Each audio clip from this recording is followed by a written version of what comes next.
Hello students, आपका स्वागत है आपके अपने चैनल करियर क्राफ्टर्स में। आज हम लोग देख रहे हैं ऊर्जा संसाधन का पार्ट 2। ठीक, ऊर्जा संसाधन का पार्ट 2 देख रहे हैं। पार्ट 1 में हम लोग ने जाना था कि ऊर्जा संसाधन को कितने भागों में वर्गीकृत किया जा सकता है। ठीक है, जिसमें से सबसे पहले जाने थे उपयोग स्तर के आधार पर, सेकंड था हमारा उपयोगिता के आधार पर। ठीक है, 3 नंबर था स्रोत के आधार पर, 4 नंबर था संरचनात्मक गुणों के आधार पर, और 5 नंबर था समय के आधार पर। ठीक है, ये 5 प्रकार के जो वर्गीकृत किया गया है, इन सभी को ये उपयोग स्तर, ठीक है, इन सभी को 2-2 पार्ट होते हैं। ठीक है, उपयोग स्तर पर भी ऊर्जा संसाधन 2 प्रकार के होते हैं। ठीक है, सतत शक्ति और समापनीय शक्ति। उपयोगिता के आधार पर भी 2 होते हैं। ठीक है, पहला प्राथमिक और दूसरा गौण। स्रोत की स्थिति पर भी होते हैं, क्षयशील और अक्षयशील होते हैं। संरचनात्मक गुणों के आधार पर जैविक और अजैविक होते हैं, और समय के आधार पर पारंपरिक और गैर पारंपरिक ऊर्जा स्रोत होते हैं। उसके बाद देखे थे कोयला के बारे में। ठीक है, कोयले का स्रोत के बारे में जाने थे, गोंडवाना समूह, टर्शियरी समूह के बारे में। ठीक है, कि कहाँ कहाँ कितना वर्ष पुराना है गोंडवाना समूह का कोयला, कितना वर्ष पुराना है टर्शियरी समूह का कोयला, ये सब हम लोग पिछले पार्ट में देखे थे। ठीक है, तो आज हम लोग शुरू करेंगे कोयला का वर्गीकरण के बारे में। ठीक है, तो चैनल पे जो नए हैं चैनल को सब्सक्राइब कर लीजिए और नोटिफिकेशन बेल प्रेस कर लीजिए, जिससे कि वीडियो की नोटिफिकेशन आपको मिलती रहे। ठीक है, और सेशन अच्छा लगेगा तो सेशन को लाइक भी करिए, अपने दोस्तों में ज़्यादा से ज़्यादा शेयर भी करिए, चाहे आपके जितने भी ग्रुप हैं सभी जगह। तो चलिए शुरू करते हैं आज कोयले का वर्गीकरण। ठीक है, तो हम लोगों ने कल तक देख लिया था गोंडवाना समूह का कोयला और टर्शियरी समूह का कोयला। ठीक है, आज का टॉपिक है कोयले का वर्गीकरण। कहता है देखिए, कार्बन की मात्रा के आधार पर, ठीक है, कार्बन की मात्रा के आधार पर कोयले को 4 वर्गों में रखा गया है। ठीक है, कहता है कार्बन की मात्रा के आधार पर कोयले को कितने वर्गों में, तो 4 वर्गों में रखा गया है। पहला क्या है, एंथ्रासाइट, दूसरा है बिटुमिनस, तीसरा है पीट, ठीक है, और एक क्या है, लिग्नाइट। ठीक है, कोयले का वर्गीकरण कार्बन की मात्रा के आधार पर 4 प्रकार। पहला एंथ्रासाइट, दूसरा बिटुमिनस, तीसरा लिग्नाइट, 4 नंबर पीट। तो सब के बारे में जानते हैं किसमें कितना कार्बन की मात्रा होती है। ठीक है, तो ध्यान दीजिएगा, जब कोयला को हम लोग जलाते हैं ना, तो इससे फ्लेम उत्पन्न नहीं होता, ज्वाला उत्पन्न नहीं होता है। ठीक है, ध्यान रखिएगा, जब कोयले को हम लोग जलाते हैं तो उसमें से फ्लेम या ज्वाला उत्पन्न नहीं होता, उससे सिर्फ ताप उत्पन्न होता है। ठीक है, तो देखते हैं सबसे पहले एंथ्रासाइट। ये जो एंथ्रासाइट जो कोयला है, ठीक है, ये सबसे उत्तम किस्म का कोयला होता है, कह सकते हैं सबसे उच्च कोटि का। ठीक है, जैसे समुदाय में होता है ना, उच्च कोटि में जनरल आते हैं, ब्राह्मण आते हैं, है ना, उसी प्रकार। कहता है कार्बन की मात्रा एंथ्रासाइट में सबसे अधिक होता है। कहता है एंथ्रासाइट में कार्बन की मात्रा 90% से अधिक होता है। ठीक है, एंथ्रासाइट में कार्बन की मात्रा 90% से अधिक होता है, इसलिए ये सर्वोच्च कोटि का कोयला है। लेकिन कहता है ये जलने पर धुआं नहीं देता है। ठीक है, और अत्यधिक ऊष्मा देता है। ठीक है, ज्वाला नहीं देता, फ्लेम नहीं होता इसका, ये क्या देता है, ऊष्मा प्रदान करता है। ठीक है, एंथ्रासाइट में 90% से अधिक कार्बन की मात्रा होती है, यह जलने पर धुआं नहीं देता है, ठीक है, और देर तक अत्यधिक ऊष्मा ये देता है, ठीक है। सेकंड एक पॉइंट है, इसे कोकिंग कोयला भी कहा गया है, ठीक है, इसे कोकिंग कोयला भी कहा गया है तथा ये धातु गलाने के काम आता है। कहता है जो एंथ्रासाइट जो कोयला है इसे हम लोग धातु गलाने में भी उपयोग करते, जैसे में सोनार का जो सोना चांदी का मतलब कि आभूषण बनाते हैं, ठीक है, वो इस कोयले को धातु गलाने में इसका उपयोग करता है, ठीक है। इसमें अगर समझ में नहीं आ रहा है, किसी भी प्रकार का समस्या है तो आप लोग हमें कमेंट करके जरूर बताइएगा, ठीक है। बाकी इन लोग हम देखेंगे।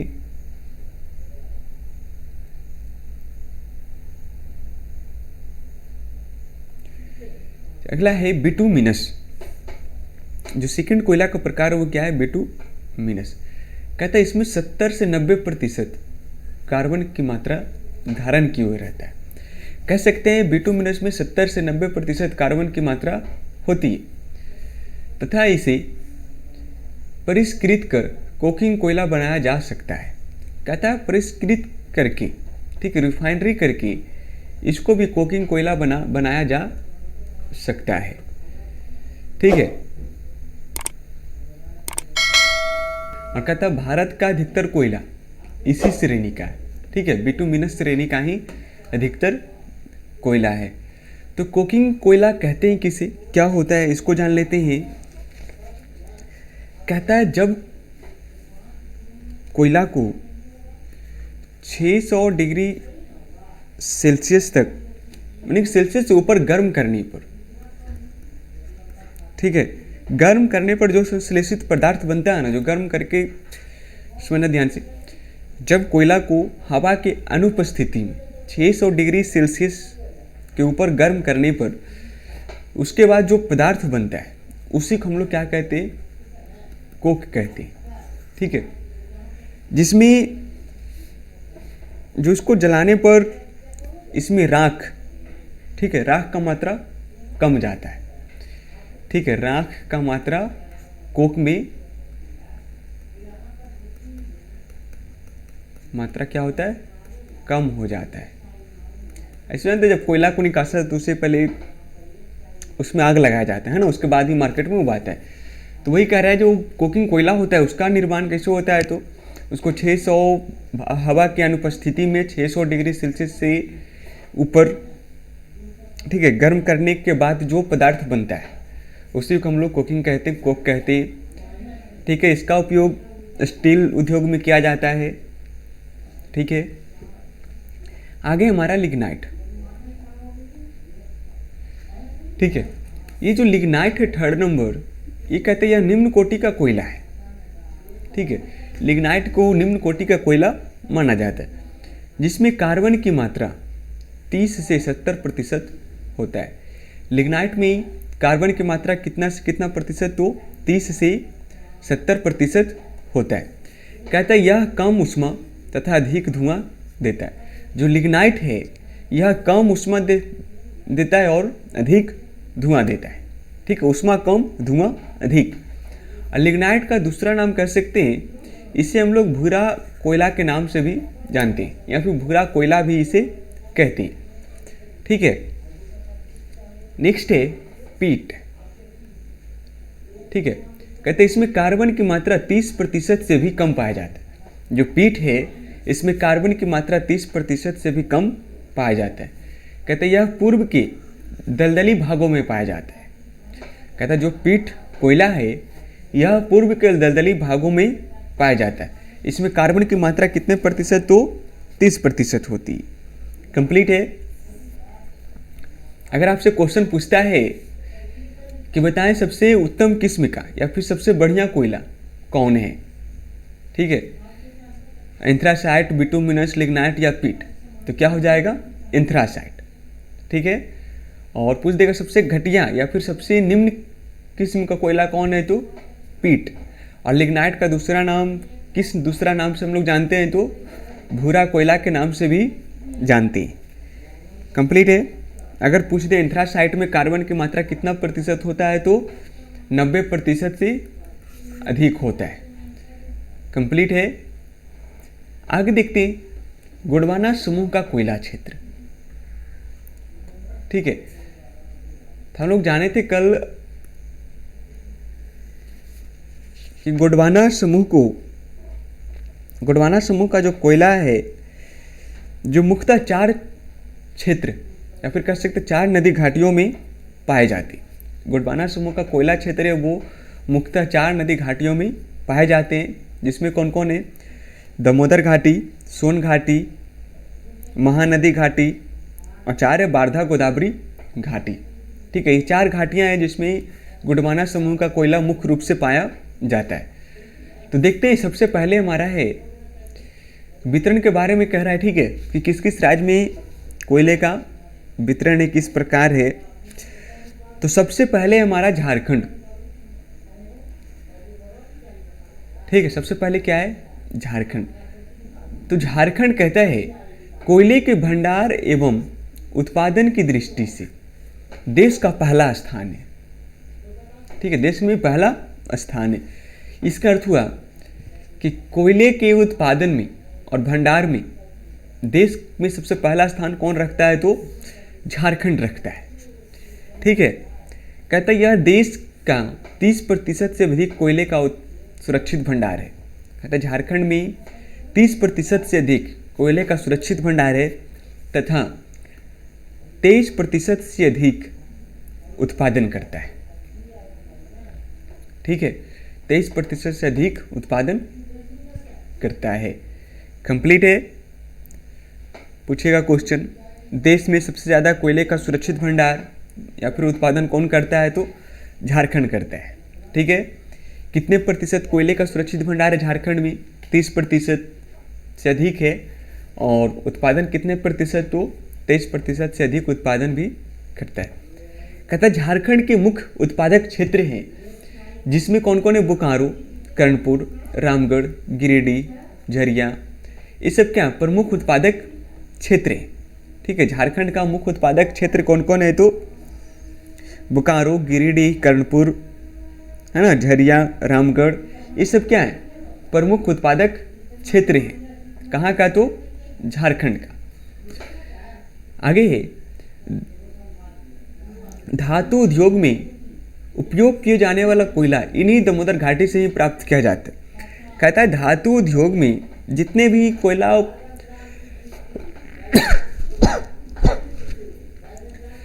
कहता है धातु उद्योग में जितनी भी कोयला का उपयोग किया जाता है या फिर उपयोग जाने वाले कोयले होते हैं वो कहाँ से प्राप्त किया जाता है? तो दामोदर घाटी से ही प्राप्त किया जाता है। अब कहता है लोहा इस्पात कारखानों का अधिकतर कोकिंग कोयला इन्हीं क्षेत्रों से प्राप्त होता है। ठीक है, कोकिंग कोयला आप समझ गए थे, जो इंथ्रासाइट और बिटुमिनस है इसे परिष्कृत करके कोकिंग कोयला का निर्माण किया जाता है। ठीक है, जो अधिकतर दामोदर घाटी से ही प्राप्त किया जाता है। ठीक है, और कोकिंग कोयला का उपयोग लोहा और इस्पात के कारखानों में किया जाता है। कंप्लीट है। आगे है हमारा छत्तीसगढ़। ठीक है, सेकंड क्या है? छत्तीसगढ़ के बारे में जानते हैं। कहता है सुरक्षित भंडार की दृष्टि से, ठीक है, सुरक्षित भंडार की दृष्टि से राज्य का 3रा स्थान है।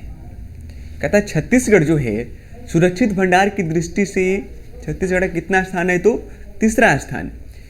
लेकिन उत्पादन में यह भारत का दूसरा बड़ा राज्य है। ठीक है, झारखंड के बाद छत्तीसगढ़ का ही नंबर आता है।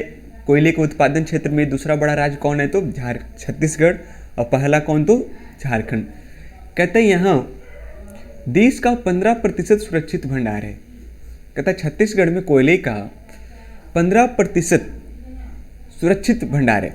और कहता है 16% छत्तीसगढ़ में कोयले का उत्पादन होता है। कंप्लीट है। क्वेश्चन पूछ दे, छत्तीसगढ़ में कोयले का सुरक्षित भंडार कितना है? तो 15%। और छत्तीसगढ़ में कोयले का उत्पादन कितना प्रतिशत है तो 16%, ठीक है। और दूसरा सबसे बड़ा उत्पादन भंडार राज्य कौन है तो छत्तीसगढ़ है। देखते हैं आगे, कहता है उत्तरी छत्तीसगढ़ का मुख्य कोयला क्षेत्र चिरमिरी, कुरुसिया, लखनपुर, सोनहट आदि है। कहता है जो छत्तीसगढ़ है ना, कहता है उसमें कुछ जो मुख्य क्षेत्र हैं, उत्पादक क्षेत्र हैं, वो कौन कौन है तो चिरमिरी, कुरुसिया, लखनपुर, सोनाहाट, ये सब क्या है छत्तीसगढ़ का मुख्य उत्पादक क्षेत्र है, ठीक है, कोयले का। नेक्स्ट है हमारा उड़ीसा।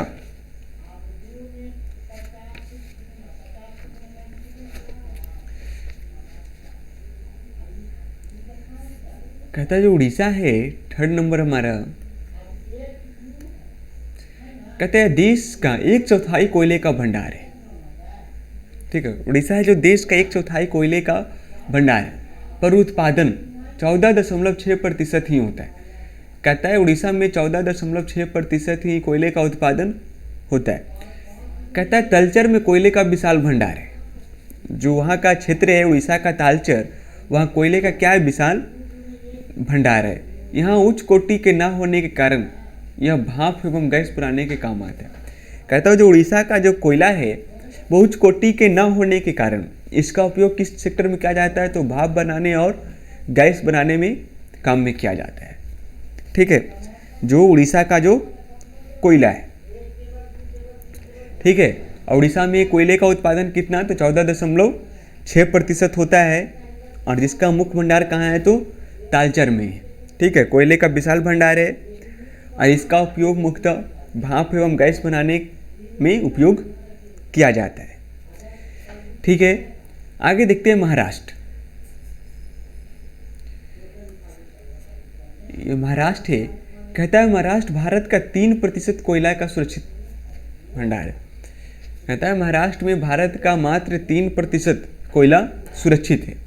कह सकते हैं महाराष्ट्र में कोयले का सुरक्षित भंडार कितना प्रतिशत तो 3% है, और यह उत्पादन का, ठीक है, पर उत्पादन देश का 9% से अधिक होता है।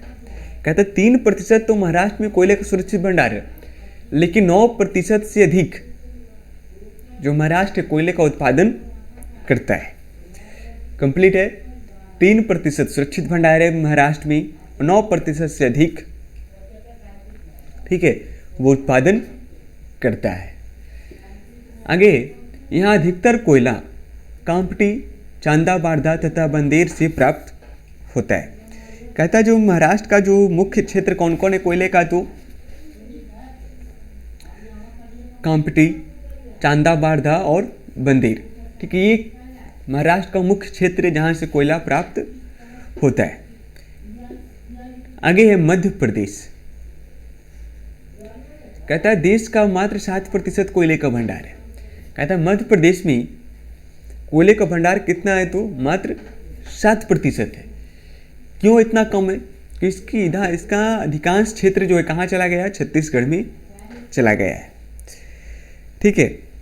महाराष्ट्र में देश का मात्र 7% कोयले का भंडार है।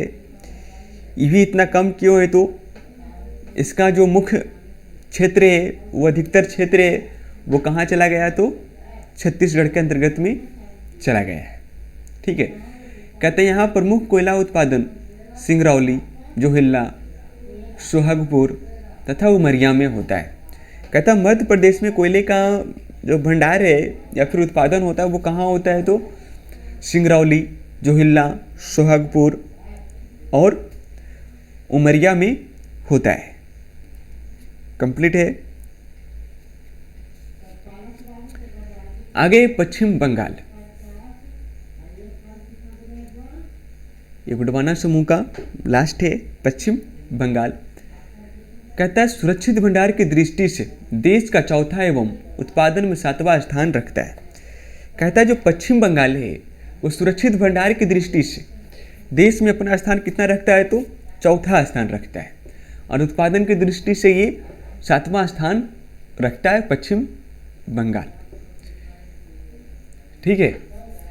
कहता है रानीगंज सबसे महत्वपूर्ण कोयला क्षेत्र है जिसका कुछ क्षेत्र झारखंड में है। ठीक है, कहता है जो पश्चिम बंगाल का मुख्य क्षेत्र कौन है तो रानीगंज है, जिसका कुछ क्षेत्र कहाँ पड़ता है तो झारखंड में पड़ता है। कंप्लीट है।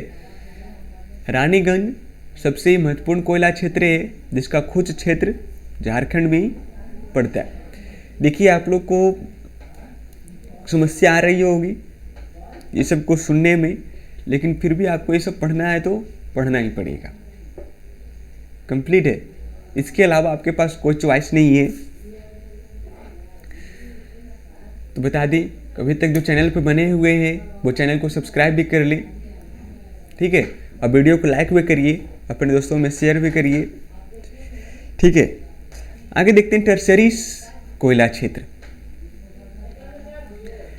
कहता है जो देखिए हम लोग कल भी बात की थी, जो टर्सरी समूह का कोयला क्षेत्र है ना वो घटिया किस्म का, निम्न किस्म का कोयला है वो। ठीक है, तो वही देखते हैं।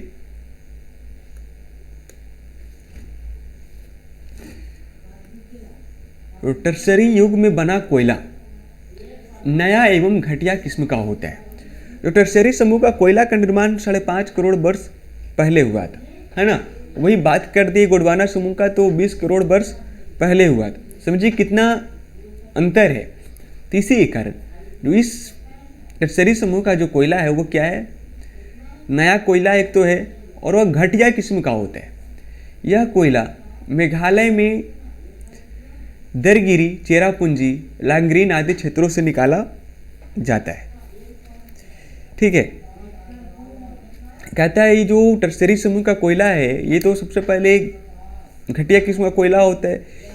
ये निकासा कहाँ जाता है तो मेघालय में दारगिरी, चेरापूंजी, लांगरीन आदि क्षेत्रों से निकाला जाता है।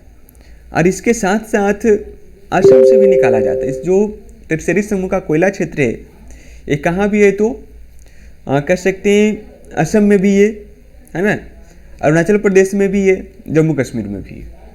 ठीक है, टर्सरी कोयला क्षेत्र का समूह मेघालय में भी है, जम्मू कश्मीर में भी है, अरुणाचल प्रदेश में भी है। ठीक है, असम में भी है। कंप्लीट है। आगे एक है हमारा लिग्नाइट कोयला क्षेत्र। ठीक है, इसको भी देख लेते हैं।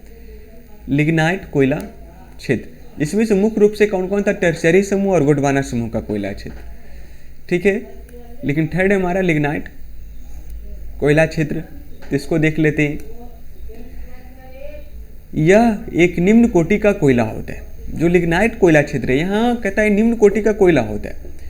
इसमें नमी ज़्यादा तथा कार्बन की मात्रा कम होता है। जो लिग्नाइट कोयला क्षेत्र है यहाँ का जो कोयला होता है उसमें नमी ज़्यादा होती है। ठीक है, उसमें नमी ज़्यादा होती है और कार्बन की मात्रा कम होता है। और जब जिसमें कार्बन की मात्रा कम होता है वो धुआं अधिक देता है। कंप्लीट है, क्या वो धुआं अधिक देता है। कहता है लिग्नाइट कोयले का भंडार मुख्य रूप से तमिलनाडु के लिग्नाइट बेसिन में पाया जाता है।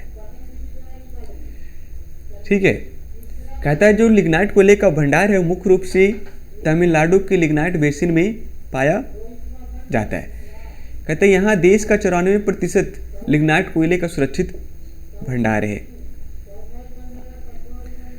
कहता है जो लिग्नाइट कोयले का भंडार है, कहते हैं यहाँ 94%, ठीक है 94% सुरक्षित भंडार है। कहाँ तो तमिलनाडु में। ठीक है, कहते हैं यहाँ नेवेली लिग्नाइट कॉर्पोरेशन लिमिटेड कोयले का खनन करती है। कहता है जो भंडार है कोयले का तमिलनाडु में, इस कोयले का खनन कौन करती है तो नेवेली लिग्नाइट कॉर्पोरेशन लिमिटेड। ठीक है, नेवेली लिग्नाइट कॉर्पोरेशन लिमिटेड इस कोयले का खनन का कार्य करती है। ठीक है, कहता है यह कोयला राजस्थान, गुजरात एवं जम्मू कश्मीर में पाया जाता है। ठीक है, यह जो कोयला है जम्मू कश्मीर, गुजरात, राजस्थान में पाया जाता है। कंप्लीट है यहाँ तक। आज हम लोग देखें कोयले का वर्गीकरण, है ना। तो इसके कौन कौन क्षेत्र देख लिए हम लोग। गोंडवाना समूह, टर्शियरी समूह और लिग्नाइट कोयला क्षेत्र। ठीक है, नेक्स्ट देखेंगे हम लोग पेट्रोलियम के बारे में जानेंगे, इसकी खनन, उसका उत्पादन कैसे होता है। ठीक है, बारी बारी से हम लोग को देखेंगे पेट्रोलियम का वितरण कहाँ कहाँ है, विद्युत उत्पादन कैसे होता है, सब चीज़ लोग को हम लोग देखेंगे, हर एक टॉपिक को अलग अलग। ठीक है, तो वीडियो को आप लोग लाइक भी करिए, शेयर भी करिए अपने दोस्तों में, चाहे जितना भी ग्रुप हो, व्हाट्सअप हो, टेलीग्राम हो, फेसबुक हो, सभी जगह। ठीक है, और अपने दोस्तों को जरूर बताइए। और इसका नोट्स चाहिए तो आप हमारा एप्लीकेशन इंस्टॉल कर लीजिए। ठीक है, या फिर गूगल प्ले स्टोर पर जाकर करियर क्राफ्टर आप सर्च कर लीजिए, वहाँ से आपको एप्लीकेशन मिल जाएगा। जो एप्लीकेशन होगा BSCB क्लास 10th MCQ और नोट्स के नाम से मिल जाएगा आपको, लिंक आपको डिस्क्रिप्शन में मिल जाएगा। ठीक है, तो बाकी मिलते हैं हम लोग नेक्स्ट क्लास में नए टॉपिक के साथ। ठीक है, तो आज के लिए इतना ही।